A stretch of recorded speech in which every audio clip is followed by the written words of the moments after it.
నమస్కారం మామ. ఈ వీడియో మీరు ఎక్కడి నుంచి చూస్తున్నారు డెఫినెట్‌గా కామెంట్ చేయండి. నేనే తెలుసుకుంటా, మన సబ్‌స్క్రైబర్స్ కూడా తెలుసుకుంటారు. అండ్ ఇప్పుడు ఇది కంటెంట్ వచ్చేద్దాం. Super star Mahesh Babu 29 movie announcement మనకి ఎప్పుడో వచ్చింది. కానీ ఇంతవరకు షూటింగ్ స్టార్ట్ చేయలేదు మామ. So finally the wait is over. And ఈ మూవీ షూటింగ్ నెక్స్ట్ ఇయర్ 2025 జనవరి మంత్‌లో షూటింగ్ అయితే స్టార్ట్ చేస్తున్నారు. మొత్తానికి హ్యాపీ న్యూస్. మరి ఈ సినిమా బడ్జెట్ ఎంతో తెలుసా మామ?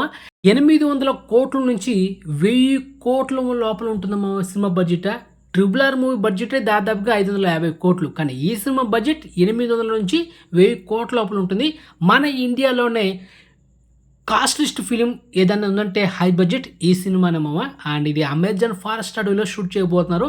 ఇక సూపర్ స్టార్ మహేష్ బాబు లుక్స్ పరంగా కూడా మేక్ ఓవర్ అయితే చేంజ్ అవుతున్నాడు. అండ్ లాంగ్ హెయిర్‌తో ఆల్రెడీ మనం రీసెంట్‌గా ఫోటోస్ కూడా చూసాం. మరి అడ్వెంచర్ థ్రిల్లర్ మూవీ మామ